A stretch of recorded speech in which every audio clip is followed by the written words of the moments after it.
Olá, no Judiciário em Evidência de hoje vamos falar sobre as atividades da Corregedoria Geral da Justiça do Ceará. O órgão é responsável pela fiscalização, disciplina e orientação das unidades judiciárias do primeiro grau. Veja também, Vara de Penas Alternativas lança edital para selecionar entidades com finalidade social. E saiba mais informações sobre a segunda semana pela Paz em Casa.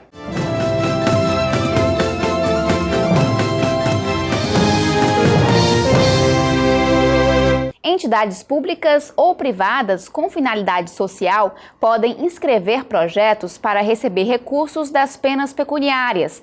O edital de seleção foi lançado pela Vara de Penas Alternativas de Fortaleza. As inscrições ocorrem até o dia 25 de agosto. Os interessados devem encaminhar documentação para a Vara de Penas Alternativas de Fortaleza, situada no Fórum Clóvis Bevilacqua. As regras estão definidas no edital número 1 de 2015. Penas pecuniárias são multas aplicadas pelo juiz a um infrator.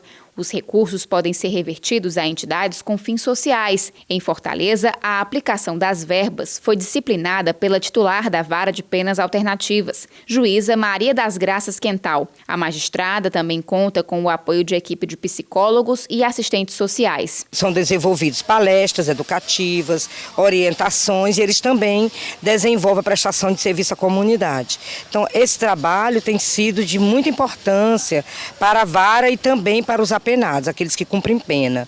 Por quê? Porque eles estão tendo a oportunidade, de estar junto com suas famílias, não estão privados de liberdade, eles estão cumprindo uma questão social, eles estão cumprindo a pena e isso favorece a situação deles, as relações. O que de mais proveitoso é que ele amplia as relações dele, as relações sociais e familiares. A Igreja Batista Central é uma das instituições parceiras da unidade. No local, além de realizarem serviço comunitário, os cumpridores de penas alternativas participam de palestras e recebem acompanhamento psicossocial. A maioria dos apenados teve envolvimento com drogas. Antes de eu vir para cá, eu pensava, como é que vai ser essa pena alternativa? Até chorar eu chorei.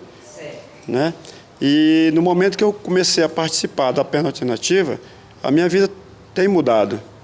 Eu tenho tipo assim, mais aproximação de Deus, conheci vários amigos aqui também. A minha vida está mudando no momento e eu tenho fé em Deus que vai mudar daqui para frente. Hoje é um domingo qualquer assim, como se eu estivesse lá fora eu estava fazendo as coisas erradas. Hoje não, hoje eu estou aqui na bênção, até para ele, um dia cada vez, vem transformando cada vez mais a nossa vida. A minha, de cada um, que eu creio que Deus vai estar aí, é uma oportunidade muito grande. A segunda semana pela Paz em Casa foi realizada de 3 a 7 de agosto. Confira agora um balanço preliminar do evento. A mobilização envolveu magistrados e servidores do Judiciário Cearense para a realização de audiências de processos relacionados à violência contra a mulher. Na solenidade de abertura, o diretor do Fórum Clóvis Bevilacqua, juiz José Maria Salles, falou do esforço do Judiciário para repetir o êxito da primeira edição da semana, realizada em março deste ano. Estamos mobilizando o maior número de colegas e servidores e o maior número de processos para fazer audiências e julgamentos a fim de dar uma resposta mais ágil à sociedade brasileira. Na capital, o trabalho contou com o apoio do Grupo de Auxílio para a Redução do Congestionamento de Processos Judiciais. A primeira semana nós tivemos em torno de 100 julgamentos. Nós esperamos que esta semana, até porque nós tivemos um espaço maior e conseguimos designar 732 audiências, esperamos alcançar pelo menos 50% de julgamentos. Além dos trabalhos processuais, ocorreram ações voltadas para a comunidade. A programação gratuita incluiu vacinação contra a gripe, palestras sobre higienização da boca e das mãos, aplicação de flúor, medição de pressão arterial e conscientização sobre câncer de mama e útero. Eu estava sentada, ela convidou para mim ir lá na sala. Eu levei meu menino e participei. Gostei muito, só assim. Ele escova mais o dente, tem um pouquinho de preguiça. E faz bem para a saúde, escovar o dente direitinho. O O Juizado de Violência Doméstica e Familiar contra a Mulher de Fortaleza agendou 320 audiências. Além da juíza Rosa Mendonça, titular da unidade, 9 magistrados e 10 servidores participaram da força-tarefa. Durante as sessões, os juízes avaliaram a necessidade do uso de tornozeleira eletrônica pelos agressores. O Ronda Maria da Penha também pôde ser acionado para acompanhar vítimas e acusados. Ele me bateu no meio da rua primeiro, bateu em mim e na minha filha. Então esse foi o ponto de desgosto meu, dizer, não, chega pra mim. Vim pra delegacia, fiz o BO e saí de casa. E depois disso, ele ficou me ameaçando, brigando comigo e tudo. E aí eu vim para a justiça, eu vim pegar minha medida protetiva e espero que as coisas se resolvam logo, Segundo a juíza Rosa Mendonça, o mutirão foi fundamental para agilizar os processos. Nós temos mais de 15 mil processos e muitos processos com audiências pendentes. Então, essa semana foi uma semana voltada para fazermos as instruções desses processos. Então, nós marcamos em torno de 320 audiências só para essa semana, para que a violência contra a mulher tenha realmente essa visibilidade. No interior, a Coordenadoria Estadual da Mulher mobilizou as comarcas. Ao todo, foram agendadas mais de 700 audiências no estado. O Judiciário em Evidência faz um breve intervalo e daqui a pouco volta para falar sobre a Corregedoria Geral da Justiça. Até já! Confira o que foi notícia no Poder Judiciário. No mês dos pais, o Judiciário em Evidência faz uma homenagem. Vamos contar a história de Francisco Souza de Farias, servidor do Poder Judiciário e pai de 4 filhos. A família é grande e às vezes fica difícil reunir todos. Mas o paizão Farias faz questão de mantê-los por perto, nem que seja pelas redes sociais. Cíntia, a filha mais velha, tem 26 anos e não vive com a família. Já Larissa, a caçula de 5 anos, não desgruda do pai. Lidar com várias gerações não é tarefa fácil, mas Farias soube contornar as diferenças entre as idades. Para mim são experiências diferentes porque são filhos de gerações diferentes. Não existe conflito entre eles, apesar dessas gerações. Eu sempre procuro conduzi-los de uma maneira que eles vivam harmonicamente, eles se entendem muito bem. E isso é reflexo do que eu passo para eles acerca dos valores da vida. Transmitir valores e ser um bom exemplo enquanto pai são as principais preocupações de Farias. Outro legado que ele quer deixar aos filhos é o hábito da leitura. Uma pequena biblioteca montada no quarto é fonte de inspiração para Alain, de 15 anos. Por incentivo do pai, ele desenvolveu o gosto pelos livros. No começo, eu não gostava, eu tinha uma dificuldade imensa quando eu comecei a ler. E ele foi lá, me apoiou, me mostrou livros que eu comecei a gostar. E com esses livros, hoje, eu gosto de vários. E os livros que eu gosto, eu vou contando para ele e ele vai gostando das histórias também. E livros que ele lê e gosta, ele me diz também. Desde cedo, eu criei o hábito da leitura. Talvez a minha mãe, meu pai sempre me incentivaram a ler e eu criei esse hábito, porque quem lê melhor se conduz perante a vida. Então eu passo para eles o hábito da leitura e sempre procuro ensiná-los a partir do meu exemplo.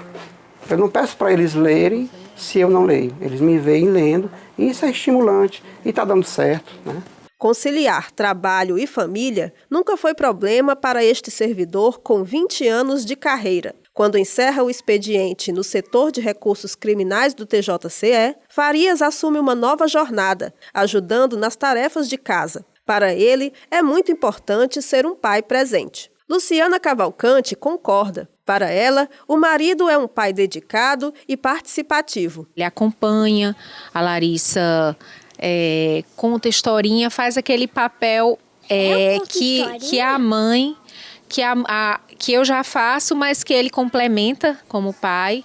É muito mais tranquilo, tem muita paciência, então ele tem um relacionamento muito leve. O pai, ele é um referencial, ele é um espelho masculino, né? Assim que a garota ela procura o namorado, o marido, de acordo com o exemplo que o pai lhe deu, o referencial masculino que ele lhe passou. Em mais um Dia dos Pais, Farias aproveita o momento especial para reforçar os laços e passar conhecimentos. Um pai como tantos outros, mas um herói na vida de cada filho.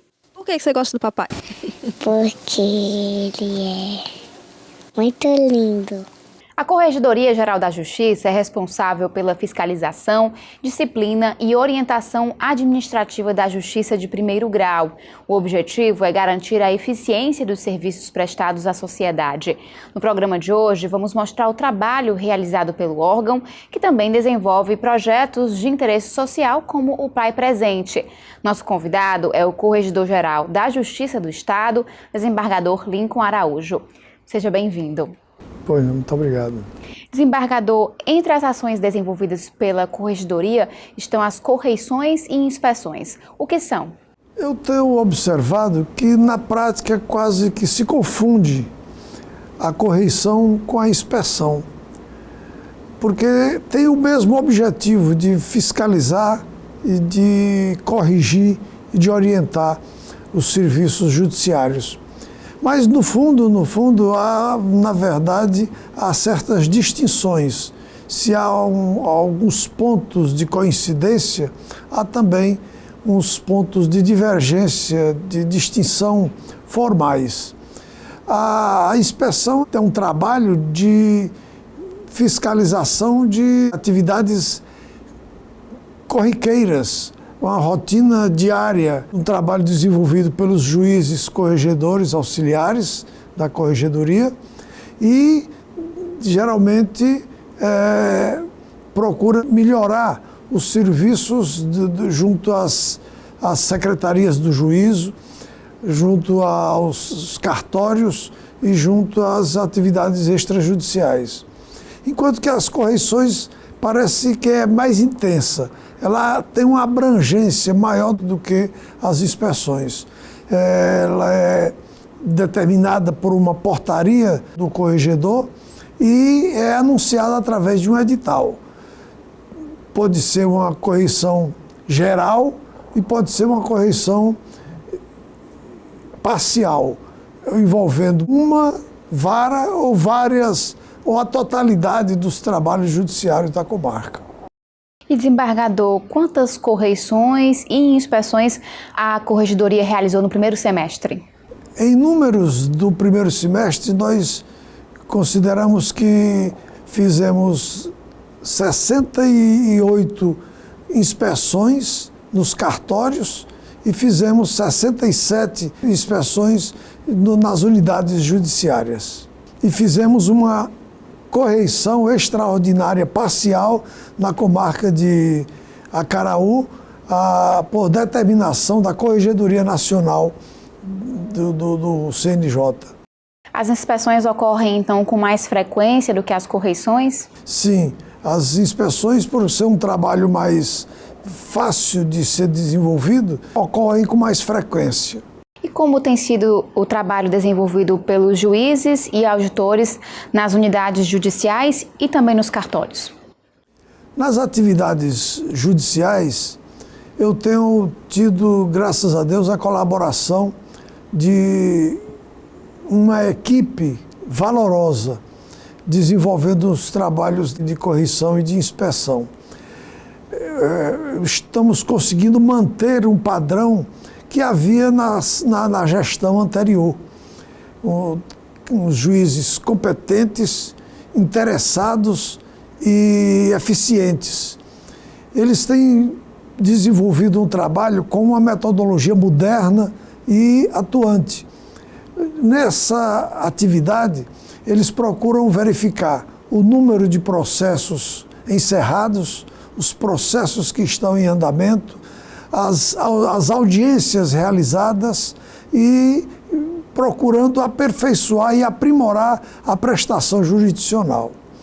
Nas atividades extrajudiciais, a equipe foi mantida da gestão anterior. 2 auditores muito eficientes e competentes. Eles também procuram orientar os notários, os registradores, para a qualidade do serviço que prestam ao público, aos clientes, os que precisam dos trabalhos judiciários.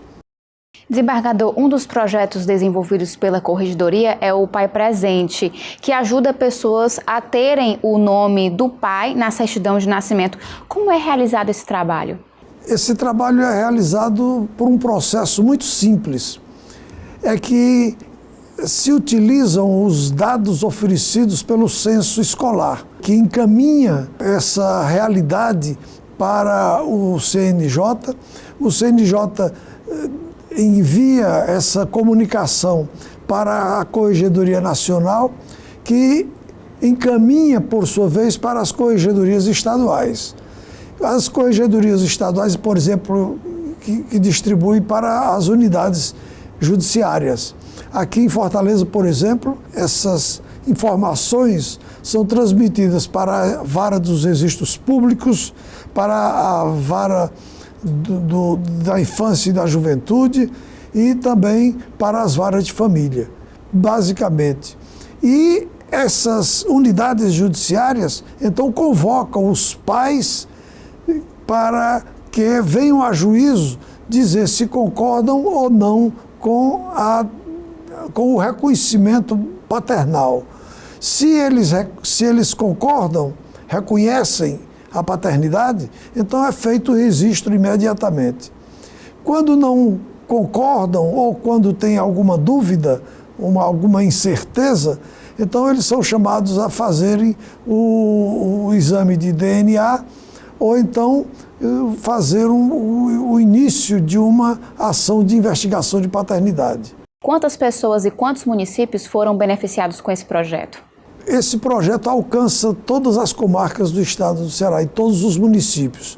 São 184 municípios que trabalham com esse projeto do Pai Presente. E é importante para essas pessoas ter o nome do pai na certidão de nascimento? É significativo? É muito significativo e tem sido feito um trabalho muito importante, porque já alcançamos mais de 6.000 reconhecimentos de paternidade. Apenas uns 604 através do exame de DNA e o número mais significativo daqueles que voluntariamente reconhecem a paternidade, que estamos na faixa de 5.440 reconhecimentos voluntários. Desembargador, o senhor falou que geralmente esses dados, são repassados por escolas, mas uma pessoa que já é maior de idade, por exemplo, e tem um indício de quem seja o pai, ela pode também solicitar esse acréscimo? Também essa mesma pessoa que não tem ainda, na maioridade, não tem ainda o reconhecimento paternal, o reconhecimento da sua paternidade, pode muito bem procurar o programa Pai Presente, que terá o mesmo atendimento das pessoas que são menores. No caso de suposto pai já ter falecido, os avós paternos ou alguém da família pode autorizar essa inclusão do nome? Também há essa técnica que abrange familiares que pode muito bem chegar à certeza da paternidade, através de membros da família e até de vestes e de qualquer utensílio, às vezes serve para comprovar a paternidade. No próximo bloco, a gente continua a entrevista sobre a Corregedoria Geral da Justiça do Ceará. No jurisdicionário de hoje, a palavra é arresto, a apreensão judicial de bens de um devedor. É feito para garantir o direito de um credor. O Judiciário em Evidência volta já. Estamos de volta para falar sobre as atividades desenvolvidas pela Corregedoria Geral da Justiça do Estado. Nosso convidado é o desembargador Lincoln Araújo, corregedor-geral. Desembargador, o que é o projeto Atendimento com Eficiência? É um projeto que tem a ousadia de facilitar o atendimento do público na solução de seus problemas com a justiça. É um projeto que a gente desenvolve, mas com certa cautela, porque muitas vezes a pessoa se esconde no anonimato e porque é feito através de uma ligação telefônica. Às vezes a pessoa tem algum problema junto à justiça e é um problema de fácil solução.